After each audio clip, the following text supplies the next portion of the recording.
Commerce tutor വീഡിയോസിലേക്ക് എല്ലാവർക്കും സ്വാഗതം.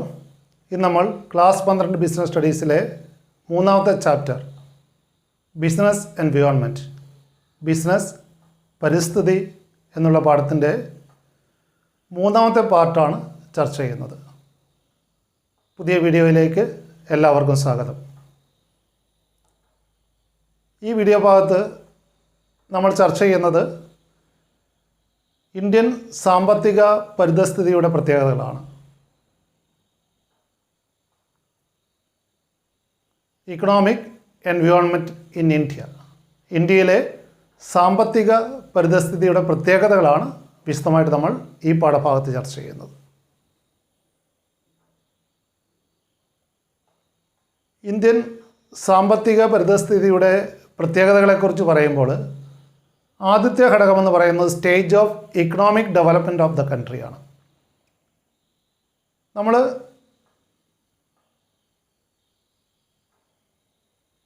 നമ്മുടെ സമ്പദ്ഘടന ഏത് ഡെവലപ്മെൻറ്റ് സ്റ്റേജിലാണ് എത്തി നിൽക്കുന്നത്?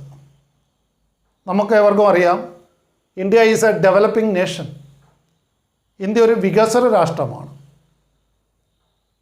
വികസന പാതയിലേക്ക് നീങ്ങിക്കൊണ്ടിരിക്കുന്ന രാജ്യം തീർച്ചയായിട്ടും അവരുടെ സാമ്പത്തിക നയങ്ങളിലും അവരുടെ സാമ്പത്തിക പ്രവർത്തനങ്ങളിലുമൊക്കെ കൂടുതൽ ശ്രദ്ധ പതിപ്പിക്കേണ്ടതുണ്ട്. കാരണം we are a developing nation. അപ്പോൾ സാമ്പത്തിക വളർച്ചയുടെ ഈ ഘട്ടത്തിലെത്തിയിരിക്കുന്നു എന്നുള്ളത്, അല്ലെങ്കിൽ നമ്മളൊരു ഡെവലപ്പിംഗ് നേഷൻ ആണെന്നുള്ളത് Indian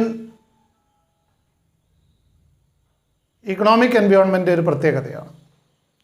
secondly, economic structure. We are following a mixed economy. ഒരേ സമയത്ത് ഒരു പബ്ലിക് സെക്ടറുമുണ്ട്, പ്രൈവറ്റ് സെക്ടറുമുണ്ട്.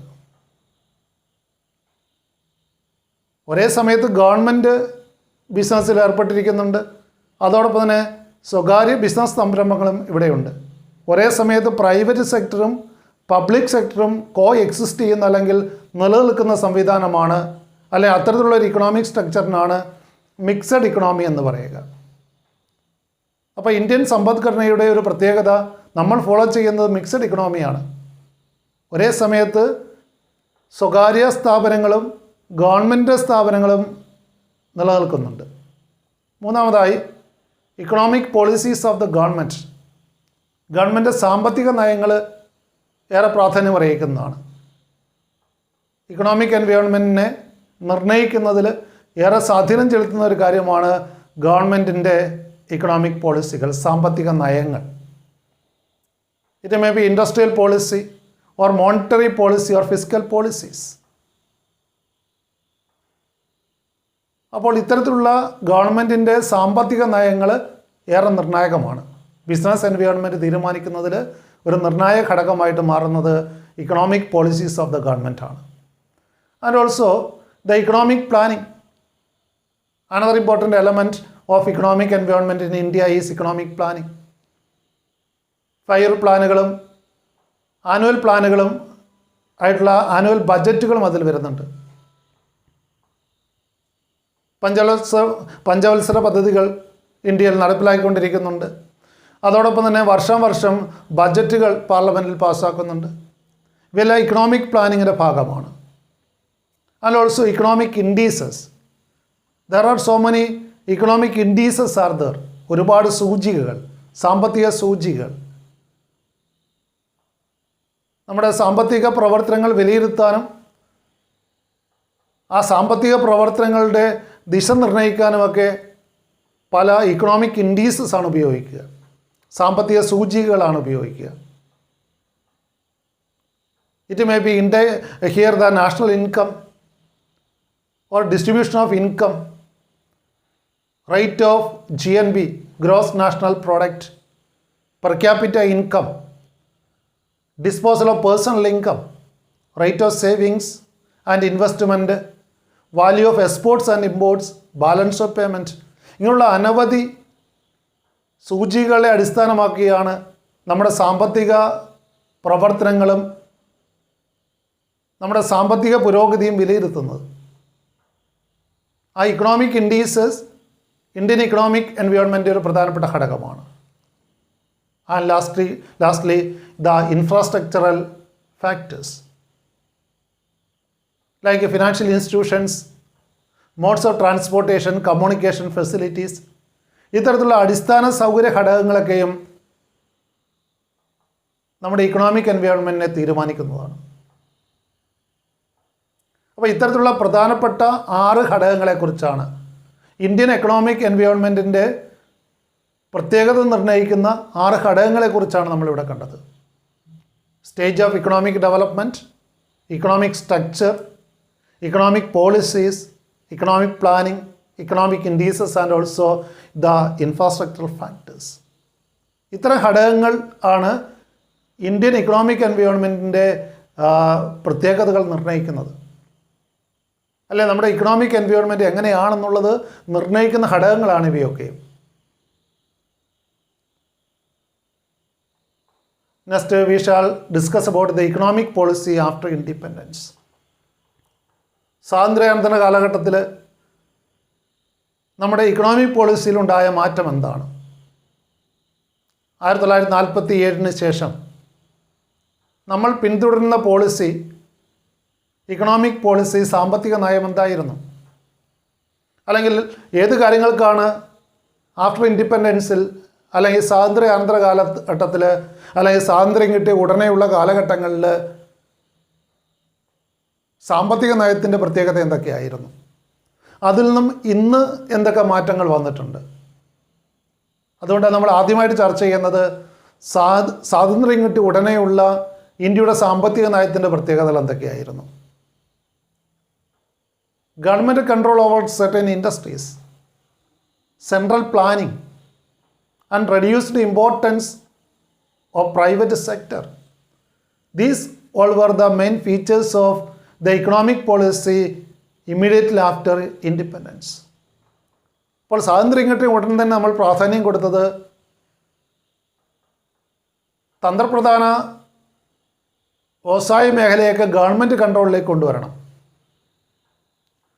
അതുപോലെ തന്നെ പഞ്ചവത്സര പദ്ധതികൾ ഇൻട്രൊഡ്യൂസ് ചെയ്യപ്പെട്ടു, സെൻട്രൽ പ്ലാനിംഗ് കൊണ്ടുവരണം. അതുപോലെ പൊതുമേഖലയ്ക്ക് കൂടുതൽ പ്രാധാന്യം കൊടുത്തുകൊണ്ട് സ്വകാര്യ മേഖലയ്ക്ക് ഉള്ള പ്രാധാന്യം കുറയ്ക്കണം. നാഷണലൈസേഷൻ എന്നുള്ള സങ്കല്പം, ദേശസാൽക്കരണം, അല്ലെങ്കിൽ സ്വകാര്യ മേഖലയിൽ നിന്നും വ്യവസായ സ്ഥാപനങ്ങളെ, തന്ത്രപ്രധാനമായിട്ടുള്ള ബിസിനസ് സ്ഥാപനങ്ങളെ പൊതുമേഖലയിലേക്ക് കൊണ്ടുവരണം, അല്ലെങ്കിൽ ഗവൺമെൻറ് കൺട്രോളിലേക്ക് കൊണ്ടുവരണം. തന്നെയല്ല, മൊത്തത്തിൽ വ്യവസായ മേഖലയിൽ LPQ എന്നുള്ളൊരു പോളിസി ആയിരുന്നു പഴയ കാലത്ത് പിന്തുടർന്ന് പോന്നിരുന്നത്. എന്താണ് LPQ? എന്താണ് LPQ? ലൈസൻസിങ്, പെർമിറ്റ് ആൻഡ് കോട്ട സിസ്റ്റം ആയിരുന്നു അത്. വ്യവസായ സംരംഭങ്ങൾ ആരംഭിക്കുന്നതിന് ലൈസൻസ് എടുക്കണം, അല്ലെ പെർമിറ്റ് ആവശ്യമാണ്, പല കാര്യങ്ങൾക്കും പെർമിറ്റ് എടുക്കണം. കോട്ട സിസ്റ്റം, ഇമ്പോർട്ട് കോട്ട നിശ്ചയിക്കുന്നു. ഓരോ ബിസിനസ് സ്ഥാപനത്തിനും ആവശ്യാനുസരണം റോ മെറ്റീരിയൽസോ അല്ലെങ്കിൽ യന്ത്രസാമഗ്രികളോ ഒന്നും ഇമ്പോർട്ട് ചെയ്യാൻ സാധിക്കില്ല. ഓരോ സാധനങ്ങളുടെ ഇമ്പോർട്ടിൽ കോട്ട നിശ്ചയിച്ചിരിക്കുന്നു. കേന്ദ്ര ഗവൺമെൻറ്റിൻ്റെ കോട്ട അനുസരിച്ച് മാത്രമേ ഇമ്പോർട്ട് ചെയ്യാൻ സാധിക്കുകയുള്ളൂ. അങ്ങനെ ഒരുപാട് കടുത്ത നിയന്ത്രണങ്ങൾ ഏർപ്പെടുത്തിയ കാലഘട്ടമായിരുന്നു. അല്ലെങ്കിൽ പൊതുമേഖലയ്ക്ക് പ്രാധാന്യം കൊടുത്തുകൊണ്ട്, അല്ലെങ്കിൽ ബിസിനസ് രംഗത്ത് ഗവൺമെൻറ്റിൻ്റെ കൂടുതൽ ഇൻവോൾവ്മെൻറ്റ് കൊണ്ടുവന്നുകൊണ്ടുള്ള ഒരു നയമായിരുന്നു സ്വാതന്ത്ര്യാനന്തര കാലഘട്ടത്തിലുണ്ടായിരുന്നത്. പഴയ സാമ്പത്തിക നയത്തിൻ്റെ പ്രത്യേകതകൾ എന്തൊക്കെയാണെന്ന് നമുക്ക് നോക്കാം. എന്തായിരുന്നു എൻ്റെ ലക്ഷ്യം? അല്ലെ, എന്തൊരു പ്രാധാന്യം കൊടുത്തുകൊണ്ടാണ് ഇത്തരമൊരു നിയന്ത്രണം ഗവൺമെൻറ് കൊണ്ടുവന്നുകൊണ്ടിരുന്നത്? Initiate rapid economic growth to raise the standard of living, reduce unemployment and poverty. അത്തരത്തിലുള്ള ലക്ഷ്യങ്ങളായിരുന്നു പഴയ കാലത്ത് നമുക്കുണ്ടായിരുന്നത്. ജനങ്ങളുടെ ജീവിത നിലവാരം മെച്ചപ്പെടുത്തുക, അൺഎംപ്ലോയ്മെൻ്റ് എന്നുള്ള പ്രശ്നം, തൊഴിലില്ലായ്മ എന്നുള്ള പ്രശ്നം പരിഹരിക്കുക. അതിലൂടെ ദാരിദ്ര്യം പരിഹരിക്കുക. അപ്പോൾ ദാരിദ്ര്യം ഇല്ലാതാക്കുക, തൊഴിലില്ലായ്മ ഇല്ലാതാക്കുക, ജനങ്ങളുടെ ജീവിത നിലവാരം ഉയർത്തുക, അത്തരത്തിലുള്ള കാര്യങ്ങൾക്കായിരുന്നു സ്വാതന്ത്ര്യാനന്തര കാലഘട്ടത്തിൽ നമ്മൾ പ്രാധാന്യം കൊടുത്തിരുന്നത്. So initiate rapid economic growth to raise the standard of living, reduce unemployment and poverty. അപ്പോൾ അത്തരത്തിലുള്ള ഇക്കണോമിക് ഗ്രോത്ത്, റാപ്പിഡായിട്ടുള്ളൊരു ഇക്കണോമിക് ഗ്രോത്തിനാണ് കൂടുതൽ പ്രാധാന്യം കൊടുത്തത്. ആ ഇക്കണോമിക് ഗ്രോത്തിലൂടെ ജനങ്ങളുടെ ജീവിത നിലവാരം മെച്ചപ്പെടുത്തുക, തൊഴിലില്ലായ്മ പരിഹരിക്കുക, ദാരിദ്ര്യം നിർമ്മാർജ്ജനം ചെയ്യുക എന്നുള്ളതൊക്കെയായിരുന്നു ഗവൺമെൻറ് ലക്ഷ്യം വെച്ചുകൊണ്ടിരുന്നത്. And also become self reliant and set up a strong industrial base with emphasise on heavy and basic industries. അപ്പോൾ സ്വയം പര്യാപ്തത എന്നുള്ളത് നമ്മുടെ ലക്ഷ്യമായിരുന്നു. സ്വാതന്ത്ര്യം കിട്ടിയതിന് ശേഷം സ്വയം പര്യാപ്തമാകണം, ഇന്ത്യ സെൽഫ് റിലയൻ്റ് ആവണം, സ്വയം പര്യാപ്തത നേടണമെന്നുള്ള ഒരു ലക്ഷ്യമുണ്ടായിരുന്നു. Become self reliant and set up a strong industrial base. അതിനുവേണ്ടി എന്താണ്, ഒരു ഇൻഡസ്ട്രിയൽ ബേസ് സ്ട്രോങ് ആക്കണം. ഏതിന് എംഫസൈസ് കൊടുക്കണം? With emphasise on heavy and basic industries. അടിസ്ഥാന വ്യവസായങ്ങൾക്ക് അല്ലെങ്കിൽ ഹെവി ഇൻഡസ്ട്രീസിന് പ്രാധാന്യം കൊടുത്തുകൊണ്ടുള്ള ഒരു നയമായിരിക്കണം. ദെൻ തേർഡിൽ reduce inequalities of income and wealth. മൂന്നാമത് നമ്മൾ ഇന്ത്യയുടെ സാമ്പത്തിക നയം ഊന്നൽ കൊടുത്തിരുന്നത് ഇൻഇക്വാലിറ്റീസ്, ഇൻകം ആൻഡ് വെൽത്തിലുള്ള ഉള്ളവനും ഇല്ലാത്തവനും നമ്മൾ അന്തരം കുറയ്ക്കുക. Inequalities of income and wealth reduce ചെയ്യാൻ വേണ്ടിയിട്ടുള്ള തീരുമാനമായിരുന്നു, അല്ലെ അത്തരത്തിലുള്ളൊരു നയമായിരുന്നു.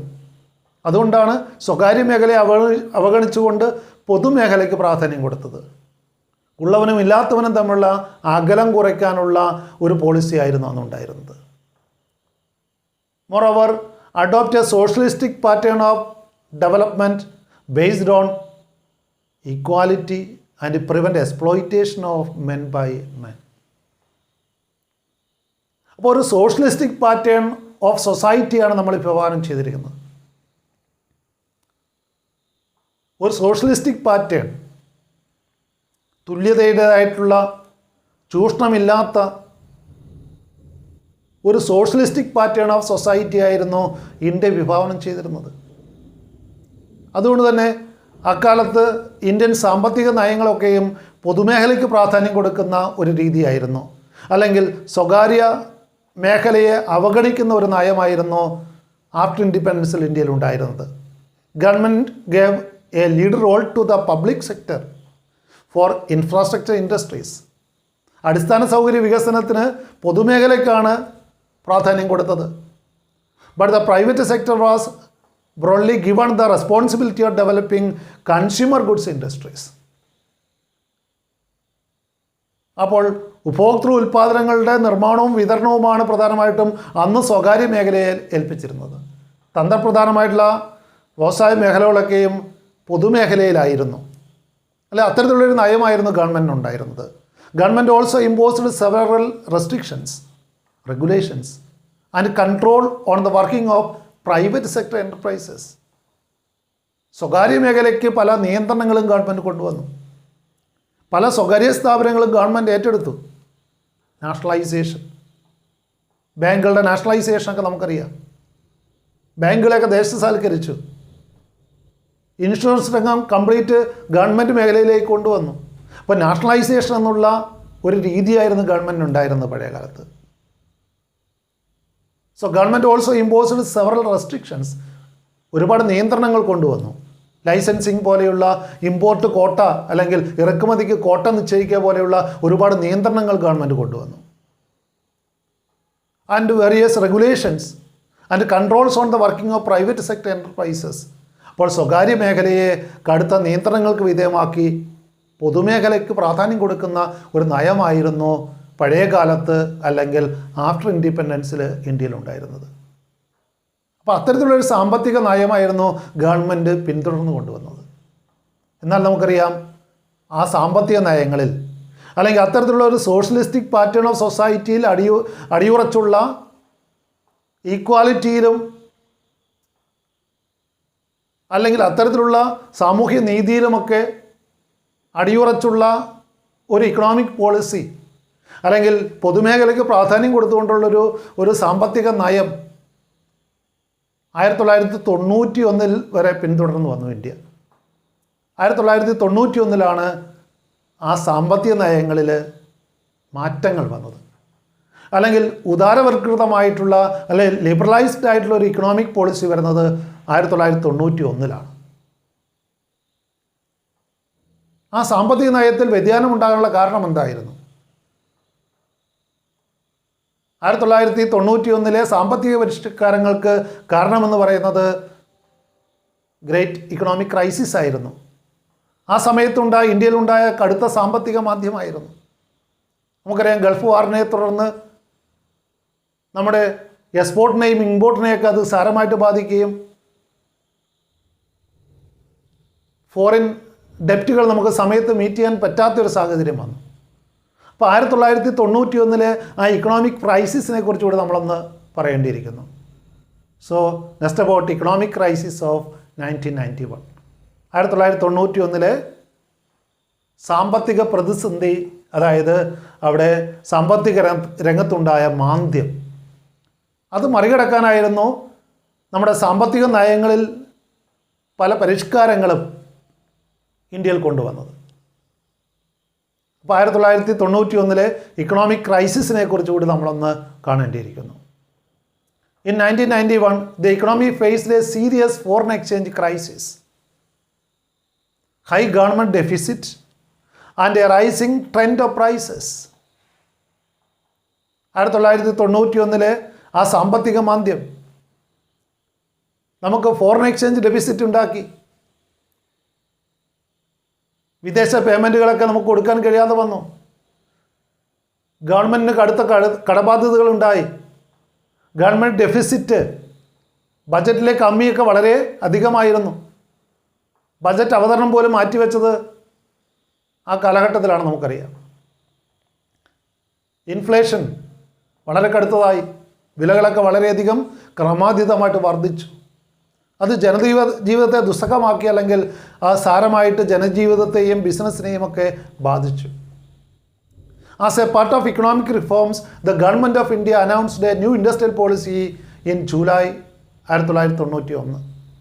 1991 പുതിയ വ്യവസായ നയം ഈ പ്രശ്നങ്ങളൊക്കെ പരിഹരിക്കാൻ വേണ്ടിയിട്ട് ചില സാമ്പത്തിക പരിഷ്കാരങ്ങൾ ഇന്ത്യയിൽ കൊണ്ടുവന്നു.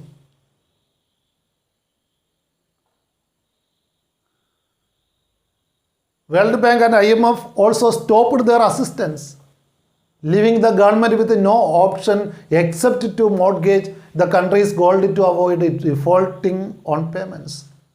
അത്ര ഗുരുതരമായ പ്രതിസന്ധിയായിരുന്നു ഇന്ത്യയിൽ ആ സമയത്ത് ഉണ്ടായിരുന്നത്. വേൾഡ് ബാങ്കോ IMFO നമുക്ക് സാമ്പത്തിക സഹായം നൽകുന്നതിൽ മടിച്ചു. അപ്പോൾ നമ്മുടെ ഫോറിൻ പേയ്മെൻറ്റ്സ് കൊടുക്കാൻ വേണ്ടിയിട്ട്, അല്ലെങ്കിൽ ഫോറിൻ ഡെപ്റ്റ്സ് ക്ലിയർ ചെയ്യാൻ വേണ്ടിയിട്ട് ഏക മാർഗമെന്ന് പറയുന്നത് നമ്മുടെ റിസർവായിട്ടുണ്ടായിരുന്ന സ്വർണം, റിസർവ് ബാങ്ക് ഓഫ് ഇന്ത്യയിൽ നോട്ട് അടിച്ചിറക്കുന്നതിന് വേണ്ടിയിട്ട് ബാക്കിംഗ് ആയിട്ടല്ലേ റിസർവായി വെച്ചിരുന്ന സ്വർണം, അത് നമ്മൾ ബാങ്ക് ഓഫ് ഇംഗ്ലണ്ടിൽ കൊണ്ടുപോയി പണയം വെച്ചിട്ടാണ് ലോൺ എടുത്തത്, മോർട്ട്ഗേജ് ചെയ്തിട്ടാണ് ലോൺ എടുത്തത്.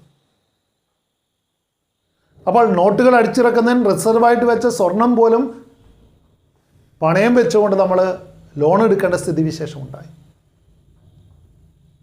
The crisis paved the way for the liberation of Indian economy.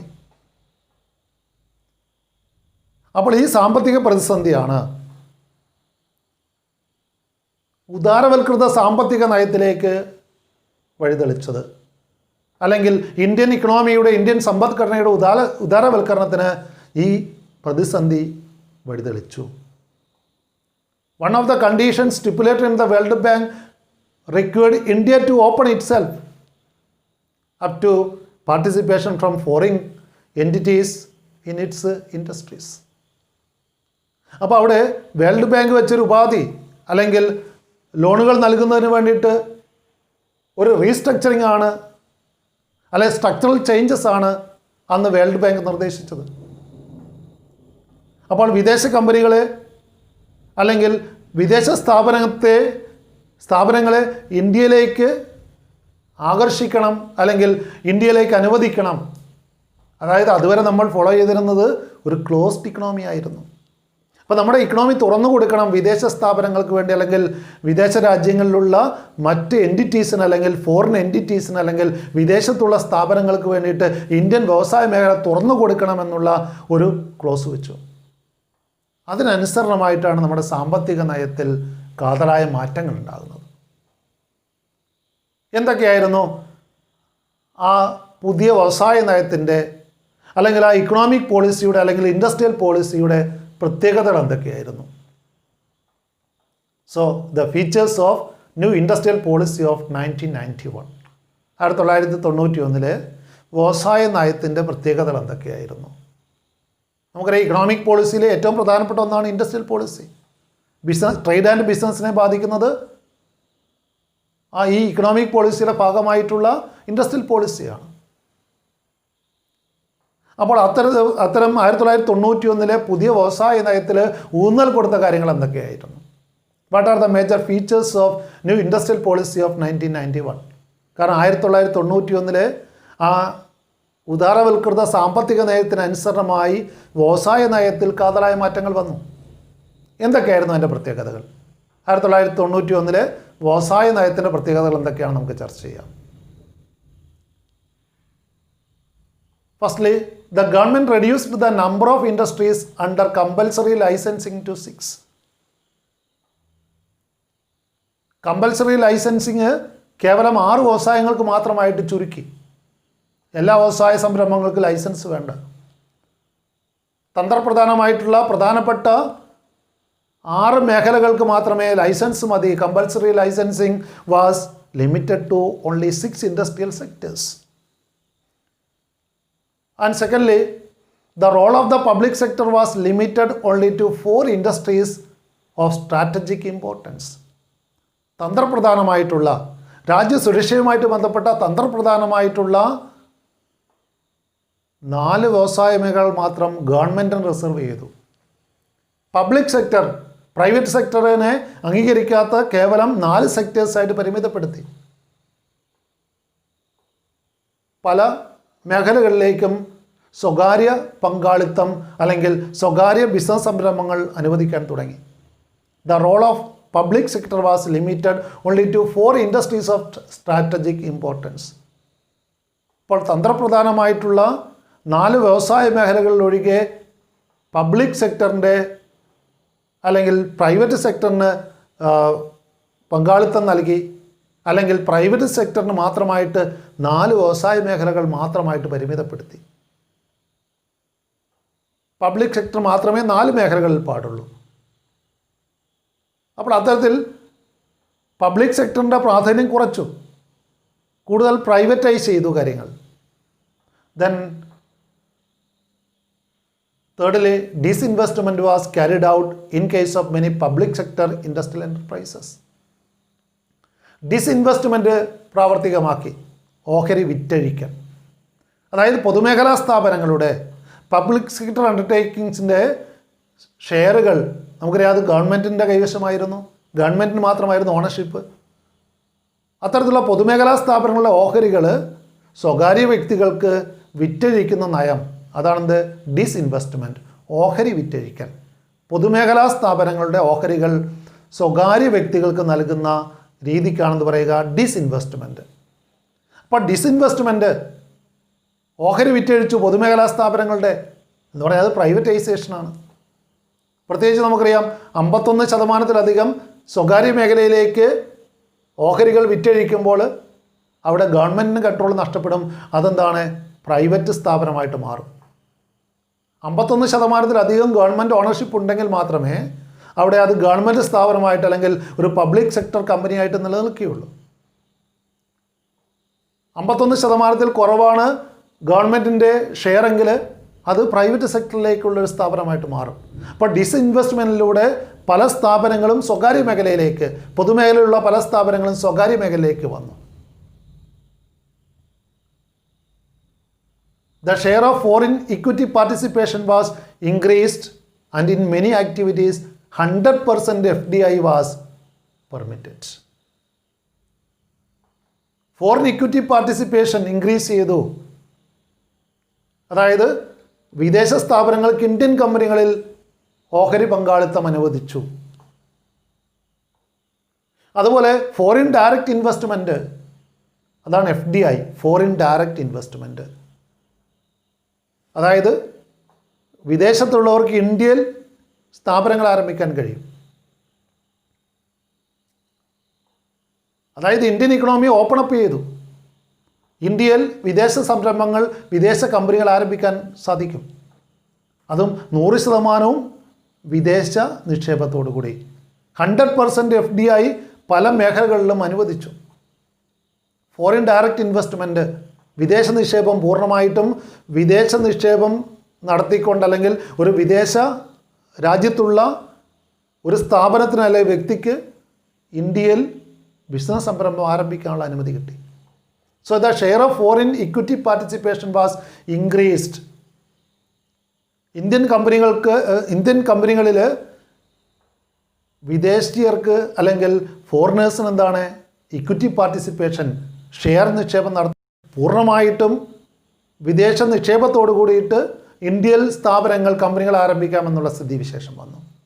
So the share of foreign equity participation was increased. And in many activities, 100% foreign direct investment was permitted. And also, automatic permission was granted for technology agreements with foreign companies. അപ്പോൾ technological collaborations, അതിനു വേണ്ടിയിട്ട് പ്രത്യേകമായിട്ട് permission ഒന്നും എടുക്കേണ്ട ആവശ്യമില്ല. Automatic permission was granted. അതായത് വിദേശ technology ഇന്ത്യയിൽ ഉപയോഗിക്കുന്നതിന് വേണ്ടിയിട്ട് യാതൊരു നിയന്ത്രണവും ഇല്ലാതെ ആയി. Automatic permission was granted four technology agreements with foreign companies. അപ്പോൾ വിദേശ കമ്പനികളുമായിട്ട് കൊളാബറേഷനിൽ, ടെക്നിക്കൽ കൊളാബറേഷനോട് കൂടിയിട്ട് ഇന്ത്യയിൽ സ്ഥാപനങ്ങൾ ആരംഭിക്കാൻ കഴിയുമെന്നുള്ള അവസ്ഥ വന്നു. And also foreign investment promotion board was set up to promote and channelise foreign investment in India. ഇന്ത്യയിലേക്ക് വിദേശ നിക്ഷേപം ആകർഷിക്കുന്നതിന് വേണ്ടിയിട്ട് പ്രത്യേകമായിട്ടൊരു ബോർഡ് രൂപീകരിച്ചു, foreign investment promotion board, FIPB. Foreign investment promotion board was set up എന്തിനു വേണ്ടി? To promote and channelise foreign investment in India. ഇന്ത്യയിലേക്ക് വിദേശ നിക്ഷേപം കൊണ്ടുവരുന്നതിന് വേണ്ടിയിട്ട് ഒരു പ്രത്യേക ബോർഡ് രൂപീകരിച്ചു. അതാണ് ഫോറിൻ ഇൻവെസ്റ്റ്മെൻറ്റ് പ്രൊമോഷൻ ബോർഡ്. ഇതൊക്കെയായിരുന്നു 1991 പുതിയ വ്യവസായ നയത്തിലെ ഹൈലൈറ്റ്സ് എന്ന് പറയുന്നത്. 1991 പുത്തൻ സാമ്പത്തിക നയത്തിന് അനുസരണമായിട്ട് വ്യവസായ നയത്തിൽ വന്ന മാറ്റങ്ങളാണ് ഇവയൊക്കെ. അപ്പോൾ ഈ പ്രത്യേകതകൾ നമ്മൾ മനസ്സിലാക്കേണ്ടതുണ്ട്. നമ്മുടെ സാമ്പത്തിക നയത്തിലുണ്ടായ മാറ്റങ്ങൾക്കനുസരിച്ച് വ്യവസായ നയത്തിൽ എന്തൊക്കെ മാറ്റങ്ങളുണ്ടായി. 6 പ്രധാനപ്പെട്ട പോയിന്റുകളിലൂടെയാണ് നമ്മളത് ചർച്ച ചെയ്തത്. 6 പോയിന്റുകളും ഓർമ്മിച്ച് വെക്കുക. പുതിയ വ്യവസായ നയത്തിൻ്റെ ഹൈലൈറ്റിംഗ് ഫീച്ചേഴ്സാണവ. Next we shall discuss about the pillars of new industrial policy. പുതിയ വ്യവസായ നയത്തിൻ്റെ പില്ലേഴ്സിനെ കുറിച്ചാണ്, അല്ലെങ്കിൽ 3 പ്രധാനപ്പെട്ട ഘടകങ്ങളെക്കുറിച്ചാണ് നമ്മളിവിടെ കാണുന്നത്. അവയെ ചുരുക്കപ്പേരിലാണ് നമുക്കറിയാം LPG എന്നറിയപ്പെടുന്നത്. ഫസ്റ്റ് ഇയർ ഇക്കണോമിക്സിൽ വിശദമായിട്ട് നിങ്ങൾ പഠിച്ചിട്ടുണ്ടാവും. LPG, liberalisation, privatisation and globalisation. These 3 are the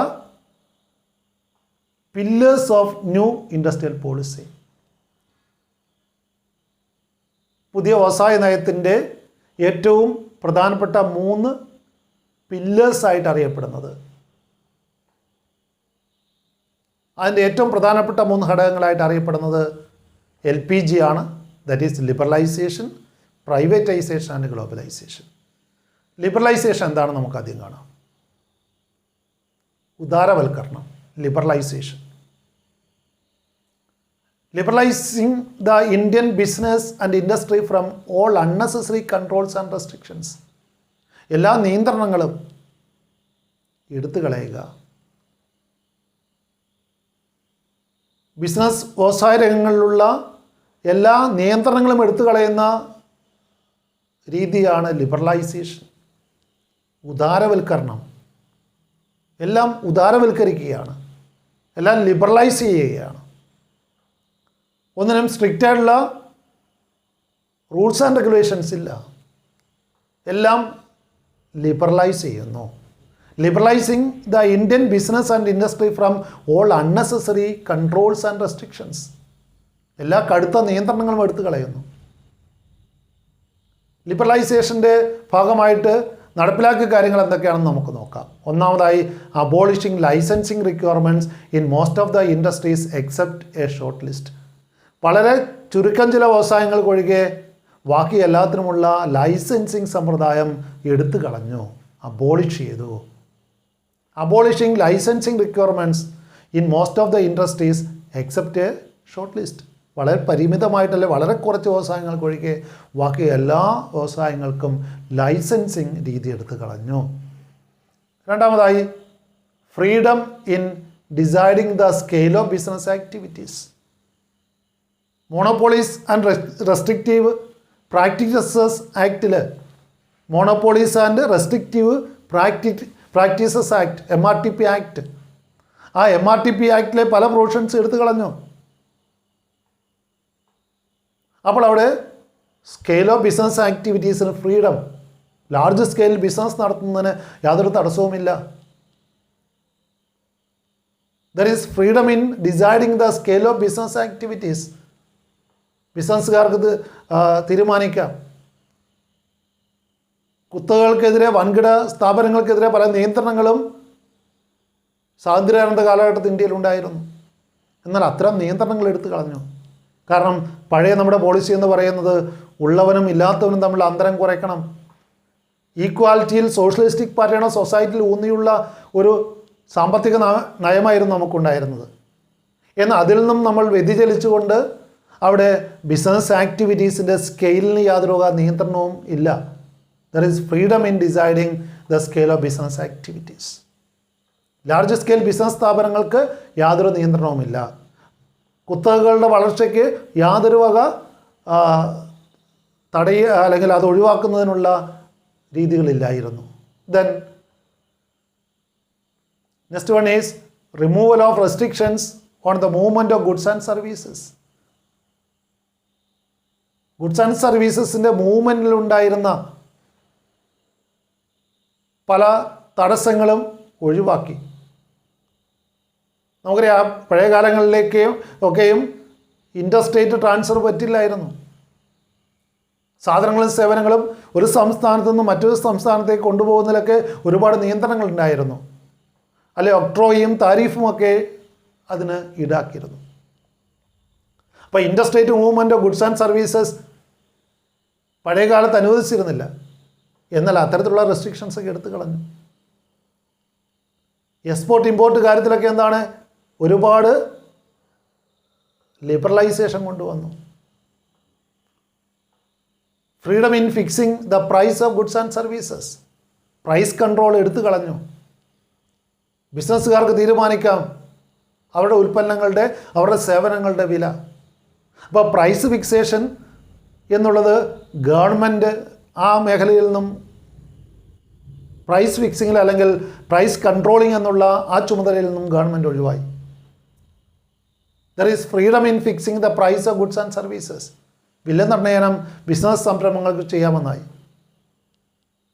and reduction in tax rates and lifting unnecessary control over the economy. നികുതി നിരക്കുകൾ കുറച്ചു. അതുപോലെ ഒരുപാട് കടുത്ത നിയന്ത്രണങ്ങൾ ഒഴിവാക്കി. Reduction tax rates and lifting of unnecessary control over the economy and also simplifying procedures for import and exports. ഇമ്പോർട്ടും എക്സ്പോർട്ടും പ്രോത്സാഹിപ്പിക്കാൻ വേണ്ടിയിട്ട് അതിൻ്റെ നടപടിക്രമങ്ങൾ വളരെ ലഘൂകരിച്ചു.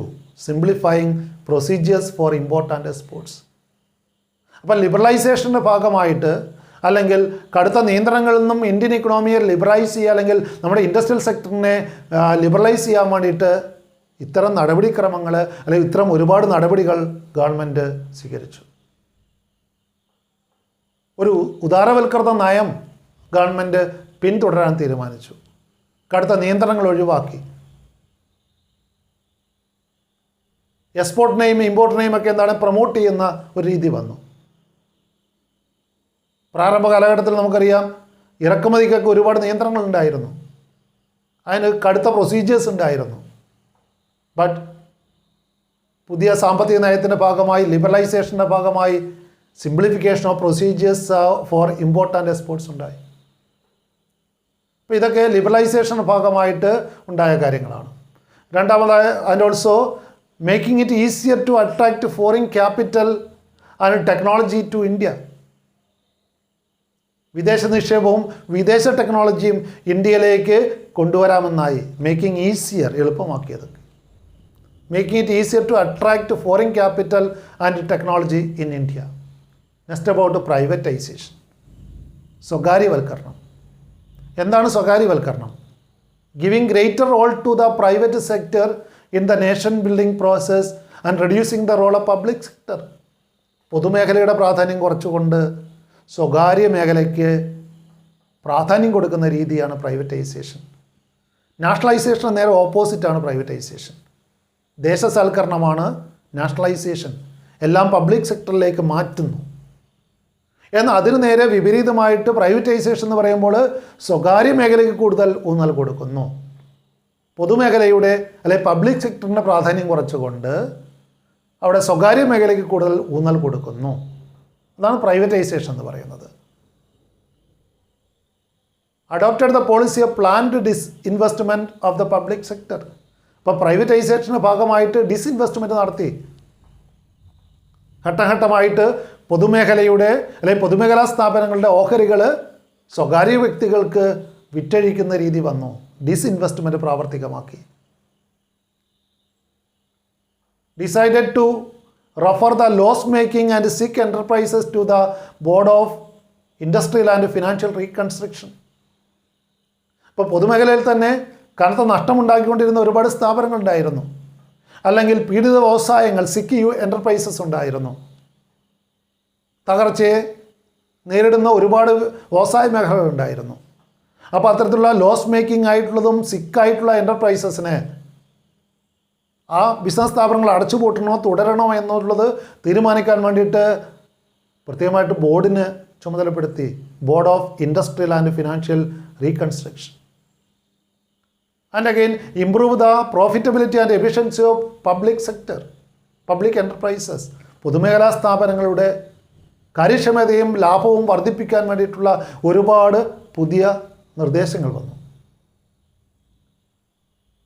And also increase competition in the market. നമുക്കറിയാം പൊതുമേഖലയുടെ കുത്തകയായിരുന്ന പല മേഖലകളും സ്വകാര്യ സ്ഥാപനങ്ങൾ വന്നതോടുകൂടി കടുത്ത മത്സരം വന്നു. അപ്പോൾ ഡിസ്ഇൻവെസ്റ്റ്മെൻറ്റിലൂടെ ഒരുപാട് ക്യാപിറ്റൽ മൊബിലൈസ് ചെയ്യുക, അല്ലെങ്കിൽ അവർക്ക് ആയി പറയുന്ന പൊതുമേഖലാ സ്ഥാപനങ്ങൾക്ക് ഒരുപാട് ഗവൺമെൻറ്റിലേക്ക് ഫണ്ട് ലഭിച്ചു. അവരുടെയും ബിസിനസ് വിപുലപ്പെടുത്താൻ കഴിഞ്ഞു. ആ രീതിയിൽ അവരുടെ പ്രോഫിറ്റബിലിറ്റി എഫിഷ്യൻസി വർദ്ധിപ്പിക്കാനുള്ള നടപടികളുണ്ടായി.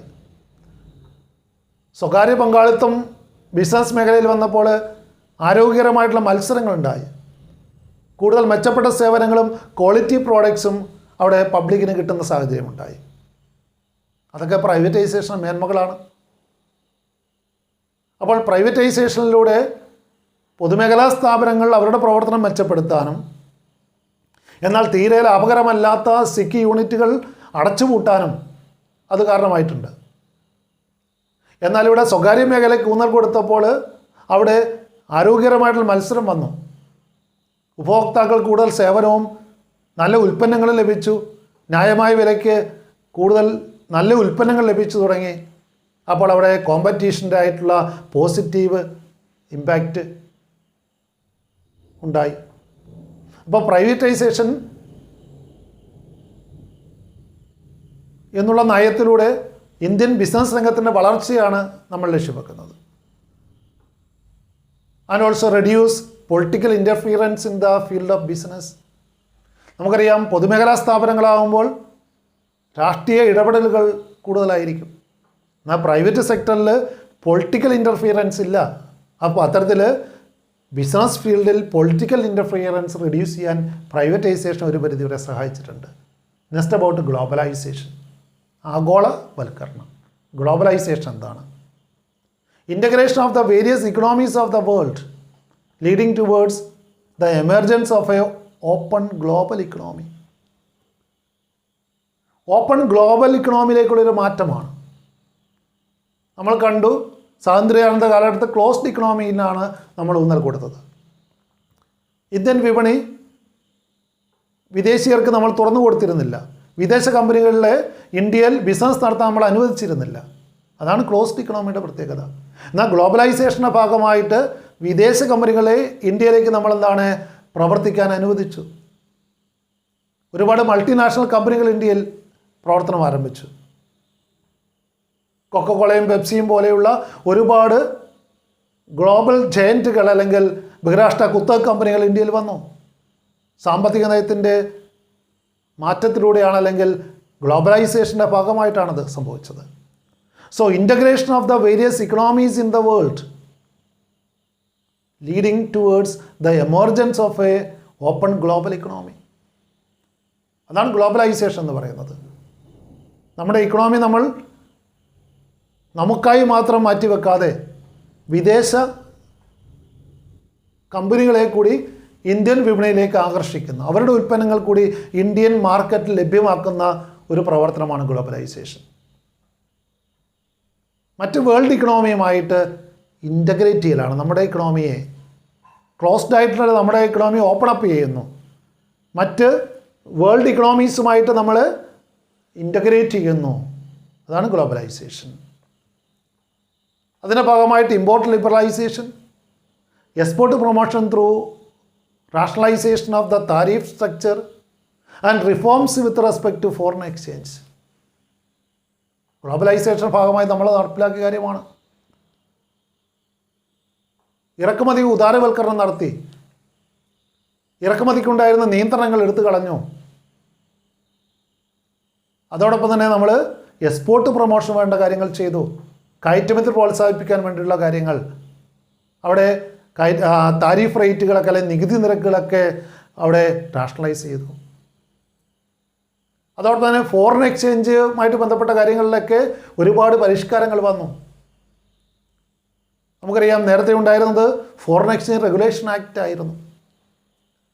അതിലെ പല പ്രൊവിഷൻസ് എടുത്തു കളഞ്ഞുകൊണ്ട് പുതിയ നിയമം വന്നു. അതാണ് FEMA, foreign exchange management act. Foreign exchange കൈകാര്യം ചെയ്യുന്നതിൽ കടുത്ത നിയന്ത്രണമായിരുന്നു പഴയകാലത്ത് ഉണ്ടായിരുന്നത്. ഫെറ എന്നുള്ള നിയമത്തിലൂടെ ഒരുപാട് കടുത്ത നിയന്ത്രണങ്ങളുണ്ടായിരുന്നു ഫോറിൻ എക്സ്ചേഞ്ച് അല്ലെങ്കിൽ വിദേശ പണം കൈകാര്യം ചെയ്യുന്നതിൽ, വിദേശ കറൻസി കൈകാര്യം ചെയ്യുന്നതിൽ. ആ നിയന്ത്രണങ്ങളൊക്കെ എടുത്തു കളഞ്ഞു. ഫോറിൻ എക്സ്ചേഞ്ച് മാനേജ്മെൻറ്റ് ആക്ട് എന്നുള്ള പുതിയ നിയമം വന്നതോടുകൂടി increase level of interaction and interdependence among the various Nations of the global economy. അപ്പോൾ സെൽഫ് റിലയൻസ് അല്ലെങ്കിൽ സ്വയം പര്യാപ്തതയിൽ നിന്ന് മാറി ഇൻ്റർഡിപ്പെൻഡൻസ്, ഇന്ത്യയിൽ സുലഭമായിട്ട് ഉണ്ടാക്കാൻ കഴിയുന്ന അല്ലെങ്കിൽ കുറഞ്ഞ ചിലവിൽ ഉണ്ടാക്കാൻ കഴിയുന്നവ കൂടുതൽ ഉൽപ്പാദിപ്പിച്ച് കയറ്റുമതി ചെയ്യുകയും, എന്നാൽ മറ്റു വിദേശ രാജ്യങ്ങളിൽ നിന്നും കുറഞ്ഞ ചിലവിൽ നമുക്ക് എത്തിക്കാൻ കഴിയുന്നവ, നമുക്ക് ലഭിക്കുന്നവ ഇറക്കുമതി ചെയ്യുന്ന ഒരു രീതിയിലേക്ക് വന്നു. അപ്പോൾ അവിടെ സെൽഫ് റിലയൻസ് മാറിയിട്ട് നമ്മുടെ പോളിസിയിൽ ഇൻ്റർഡിപ്പെൻഡൻസ് വന്നു. Increased level of interaction and also interdependence among the various Nations of the global economy. ഇപ്പോൾ ഒരു ഗ്ലോബൽ ഇക്കണോമിയായി മാറി. ലോകത്തെവിടെ നിന്നും നമുക്ക് ഇറക്കുമതി ചെയ്യാം, ലോകത്തെവിടെയുള്ള രാജ്യത്തിലേക്ക് നമുക്ക് കയറ്റുമതി ചെയ്യാമെന്നുള്ള ഒരു സാഹചര്യം സംജാതമായി. Physical geographical gap or political boundaries no longer remain barriers of a business enterprise to serve as a customer in a distant geographical market. ഇപ്പോൾ രാജ്യ അതിർത്തികളില്ലാതായി ബിസിനസ്സിനെ സംബന്ധിച്ച്. ലോകത്തെവിടെയുമുള്ള ആൾക്കാർക്ക് നമുക്ക് ഉൽപ്പന്നങ്ങൾ വിൽക്കാൻ കഴിയുമെന്നായി. ലോകത്ത് എവിടെ നിന്നും സാധനങ്ങൾ നമുക്ക് വാങ്ങാൻ കഴിയുമെന്നായി. ഒരു ഗ്ലോബൽ ഇക്കണോമിയിലേക്ക് അല്ലെങ്കിൽ ഒരു ഗ്ലോബൽ മാർക്കറ്റിലേക്ക് വളർന്നു ഗ്ലോബലൈസേഷൻ്റെ ഭാഗമായി.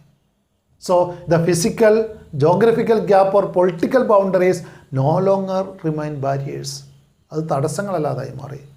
Four a business enterprise to serve as a customer in a distant geographical market. This has been made possible by rapid advancement in technology and liberal trade policies of government.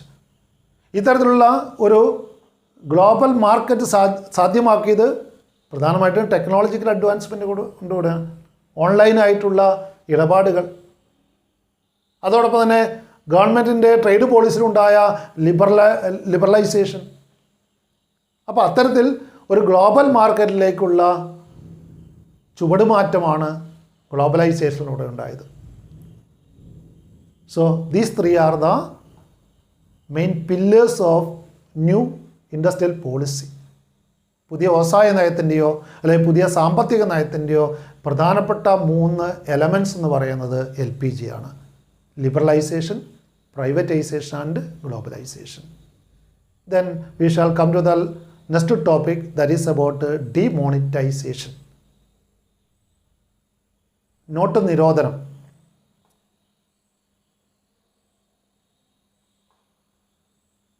ഡിമോണിറ്റൈസേഷനെ കുറിച്ചാണ് നമ്മൾ ഇനി ചർച്ച ചെയ്യുന്നത്. The Government of India made an announcement on November 8th, 2016 with profound implications for Indian economy. Indian സമ്പദ്ഘടനയിൽ ഒരുപാട് പ്രത്യാഘാതങ്ങൾ ഉണ്ടാക്കിയ ഒരു തീരുമാനമാണ് നവംബർ 8, 2016 നടപ്പിലാക്കിയത്. എന്തായിരുന്നു ആ തീരുമാനം? നമുക്ക് എവർക്കും അറിയാം. നോട്ട് നിരോധനം, ഡിമോണിറ്റൈസേഷൻ. 500-ൻ്റെയും 1000-ൻ്റെയും നോട്ടുകൾ ഇന്ത്യയിൽ നിരോധിച്ചു. The 2 biggest denomination notes, 500 and 1000, were cancelled with immediate effect. അതാണ് ഡിമോണിറ്റൈസേഷൻ. നോട്ട് നിരോധനം എന്ന് പറഞ്ഞാൽ 500-ൻ്റെയും 1000-ൻ്റെയും നോട്ടുകൾ പിൻവലിച്ചു. കേന്ദ്ര ഗവൺമെൻറ് നവംബർ 8, 2016 ഡിമോണിറ്റൈസേഷൻ നടപ്പിലാക്കി. 500-ൻ്റെയും 1000-ൻ്റെയും നോട്ടുകൾ നിരോധിച്ചു. This lead to 86% of the money in circulation invalid. അപ്പോൾ ഒരു മജോറിറ്റി നോട്ടും അവിടെ ഇൻവാലിഡായിട്ട് മാറി. 86% ഇന്ത്യയിലെ നോട്ട് സർക്കുലേഷൻ്റെ 86% ഇൻവാലിഡായി തീർന്നു. 500-ൻ്റെയും 1000-ൻ്റെയും നോട്ടുകൾ അസാധുവായി. So the people of India had to deposit the invalid currency in the banks, which came along with the restrictions placed on cash withdrawals. അപ്പോൾ 1000-ൻ്റെയും 500-ൻ്റെയും നോട്ടുകൾ നിരോധിച്ചപ്പോൾ ആ കറൻസികൾ എക്സ്ചേഞ്ച് ചെയ്യണം. ആ കറൻസികൾ ബാങ്കിൽ കൊണ്ടുപോയി പണമാക്കി മാറ്റണം. അപ്പോൾ ബാങ്കിൽ കൊണ്ടുപോയി ഡെപ്പോസിറ്റ് ചെയ്താലും ആ പണം മുഴുവനും അപ്പോൾ തന്നെ എടുക്കാൻ സാധിക്കില്ല. പണം പിൻവലിക്കുന്നതിലും പല നിയന്ത്രണങ്ങളുണ്ടായിരുന്നു. ആദ്യം 2000 പിന്നെ 10000 എന്നൊക്കെ പല നിയന്ത്രണങ്ങൾ പണം പിൻവലിക്കുന്നതിൽ കൊണ്ടുവന്നു.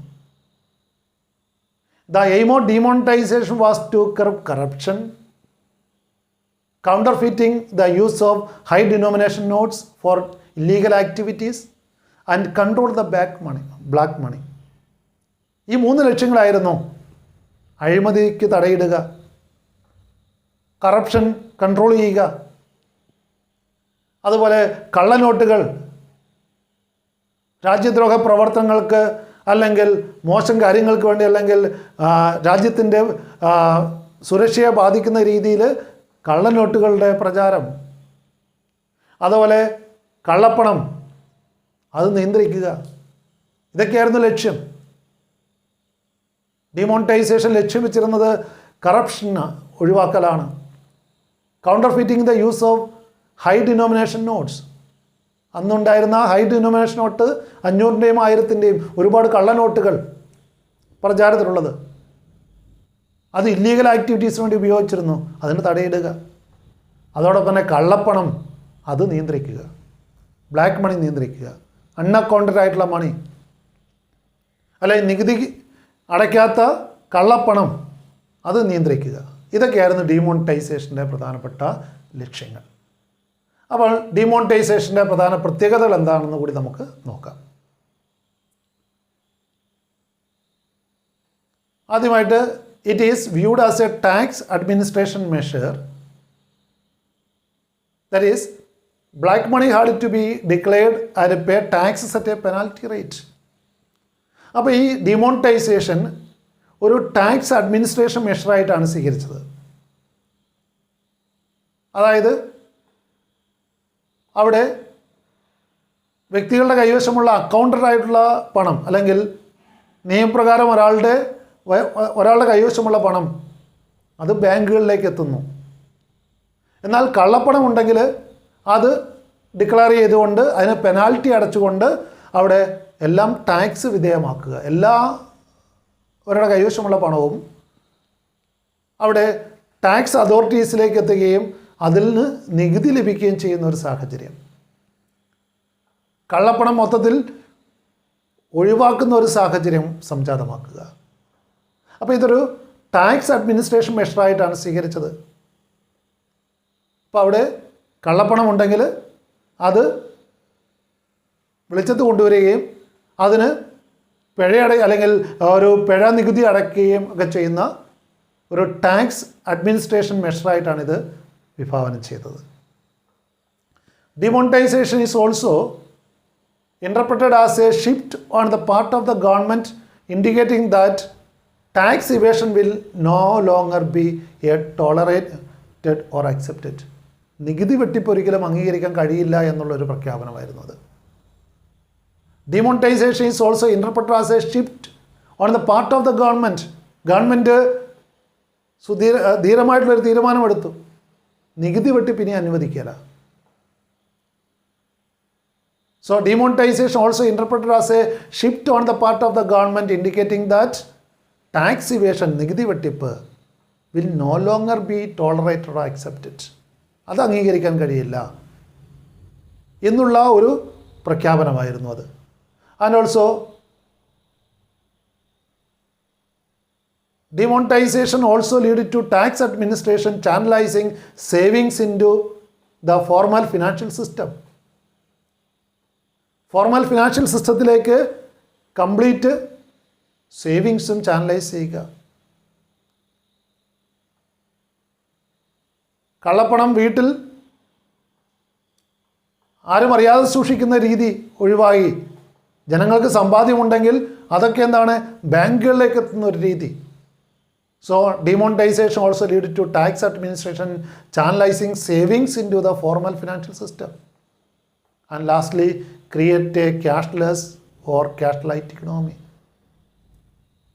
കറൻസി രഹിത ഒരു ഇക്കണോമി ഉണ്ടാവുക, എല്ലാ ഇടപാടുകളും പണരഹിത ഇടപാടുകളാക്കുക, ഒഴിവാക്കിക്കൊണ്ട് മുഴുവൻ ബാങ്ക് ഇടപാടുകൾ വരിക.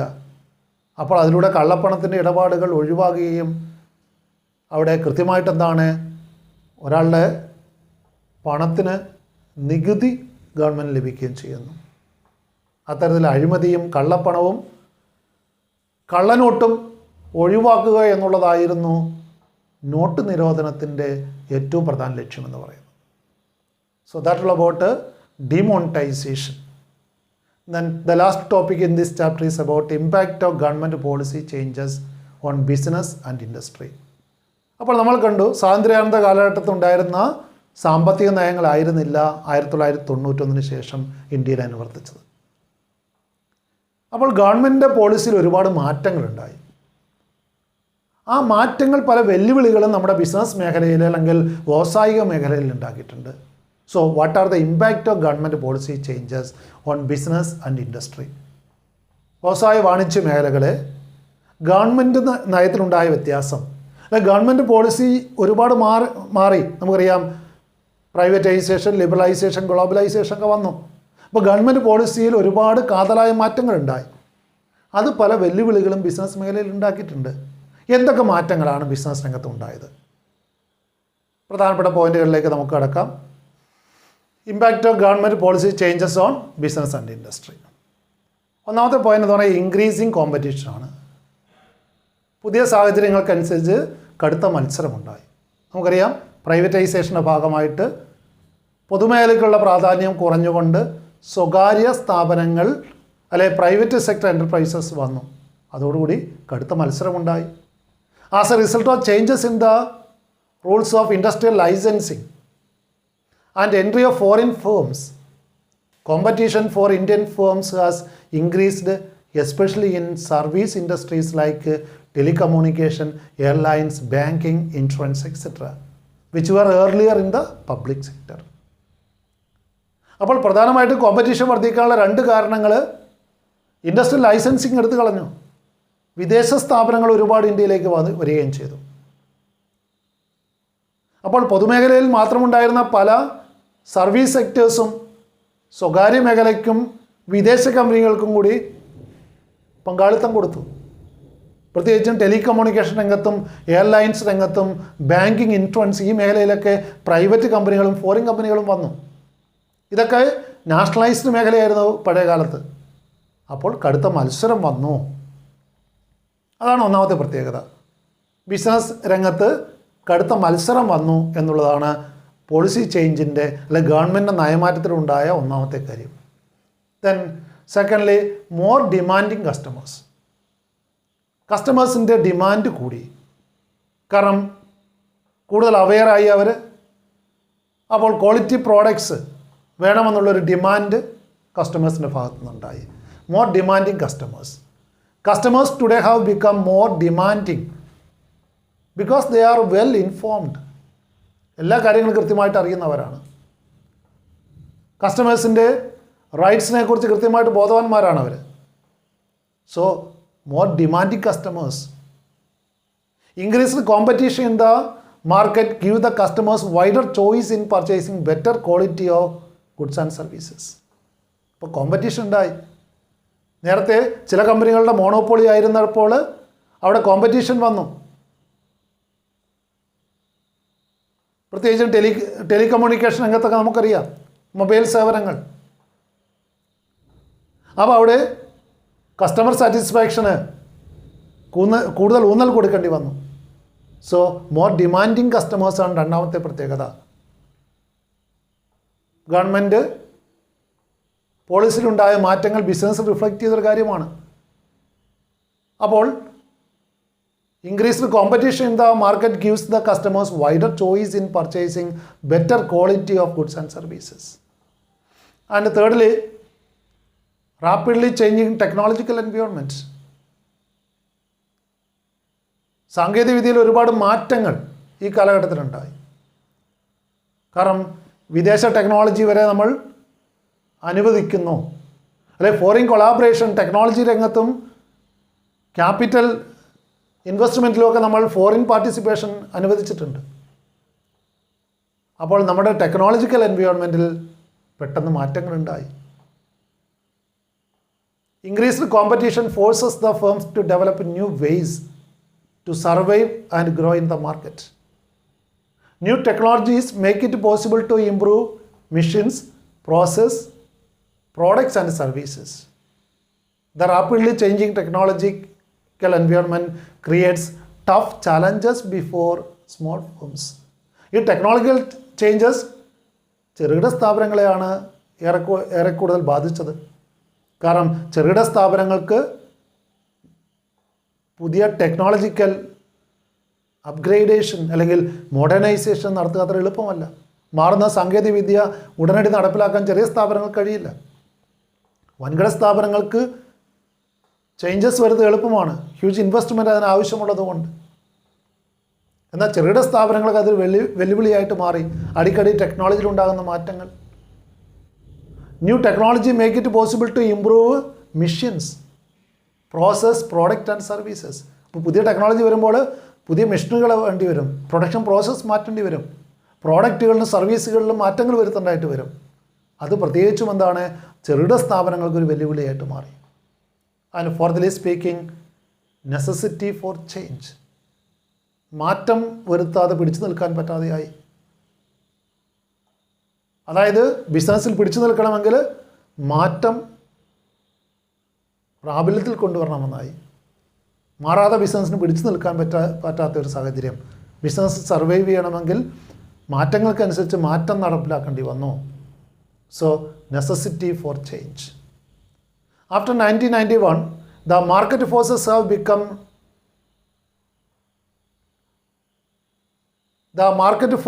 become turbulent, as a result of which the enterprises have to continuously modify their operations. അപ്പോൾ പുതിയ സാമ്പത്തിക നയത്തിനനുസരിച്ച് ബിസിനസ്സിൽ മാറ്റം വരുത്തിയില്ലെങ്കിൽ ഫീൽഡിൽ പിടിച്ചു നിൽക്കാൻ പറ്റാതെയായി. Then next about need for developing human resources. ജീവനക്കാർക്ക് പരിശീലനം കൊടുക്കേണ്ടതായിട്ടുള്ള ആവശ്യകത വർദ്ധിച്ചു. ട്രെയിനിങ് നീഡ്സ് കൂടി. ഹ്യൂമൻ റിസോഴ്സസിനെ ഡെവലപ്പ് ചെയ്യേണ്ടത്, മനുഷ്യ വിഭവശേഷിയെ കൂടുതൽ മെച്ചപ്പെടുത്തേണ്ട ആവശ്യം വന്നു. Need for developing human resources. ജീവനക്കാർക്ക് ട്രെയിനിങ് കൊടുത്തുകൊണ്ട് പുതിയ സാങ്കേതിക വിദ്യയ്ക്ക് അനുസരിച്ച് അവരെ പ്രാപ്തരാക്കേണ്ടി വന്നു. Need for developing human resources. Indian enterprises have suffered for long with inadequately trained personnel. വേണ്ട ട്രെയിനിങ് കിട്ടിയ ജീവനക്കാരില്ലാതായി നമുക്ക്. The new market condition require people with higher competence and greater commitment. അപ്പോൾ അത്തരത്തിൽ കൂടുതൽ കോമ്പിറ്റൻസ് ഉണ്ടാക്കണമെങ്കിൽ, അല്ലെങ്കിൽ ജീവനക്കാരിൽ നിന്ന് കൂടുതൽ കമ്മിറ്റ്മെൻറ്റ് ഉണ്ടാകണമെങ്കിൽ, ആത്മാർത്ഥതയോടെ ജോലി ചെയ്യണമെങ്കിൽ നല്ല ട്രെയിനിങ് ജീവനക്കാർക്ക് കൊടുക്കേണ്ടി വന്നു. So this requires developing human resources by giving proper training. And next point is market orientation. In a fast changing world, firms have to study and analyse the market first and produce goods accordingly. പഴയ രീതി എന്ന് പറഞ്ഞാൽ അവിടെ marketing production ശേഷമായിരുന്നു ആരംഭിച്ചുകൊണ്ടിരുന്നത്. അല്ലെ മാർക്കറ്റിനെ കുറിച്ച്, അല്ലെങ്കിൽ എങ്ങനെ വിപണി കണ്ടെത്താം, അല്ലെങ്കിൽ എങ്ങനെ മാർക്കറ്റിൽ കൂടുതൽ ഷെയർ അല്ലെങ്കിൽ ഉൽപ്പന്നങ്ങൾ വേഗത്തിൽ വിറ്റഴിക്കാമെന്നുള്ളത് പ്രൊഡക്ഷന് ശേഷം ചിന്തിച്ചാൽ മതി എന്നുള്ളതായിരുന്നു പഴയ കാലഘട്ടത്തിൽ. എന്നാൽ അങ്ങനെയല്ല ഇന്ന്. മാർക്കറ്റ് ട്രെൻഡ്സ് മുൻകൂട്ടി മനസ്സിലാക്കിക്കൊണ്ട് മാത്രമേ പ്രൊഡക്ഷൻ ആക്ടിവിറ്റിയുമായിട്ട് മുന്നോട്ട് പോകാൻ സാധിക്കുകയുള്ളൂ. അപ്പം മാർക്കറ്റ് സർവേ നടത്തിക്കൊണ്ടോ അല്ലെങ്കിൽ മാർക്കറ്റ് സ്റ്റഡി ആൻഡ് അനാലിസിസിലൂടെ ആദ്യം എന്താണ് ആ ഉൽപ്പന്നങ്ങളുടെ പ്രത്യേകതകൾ നിർണ്ണയിച്ചിട്ട് വേണം ഉൽപ്പാദനത്തിലേക്ക് കടക്കാൻ. So in a fast changing world, firms have to study and analyse the market first and produce goods accordingly. മാർക്കറ്റിനനുസരിച്ച് ഉൽപ്പന്നങ്ങൾ ഉണ്ടാക്കുക.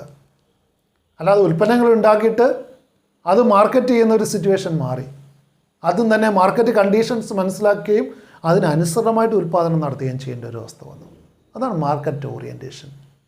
And lastly, loss of budgetary support to the public sector. പൊതുമേഖലയ്ക്കുള്ള സപ്പോർട്ട് കുറച്ചു ബജറ്റിൽ.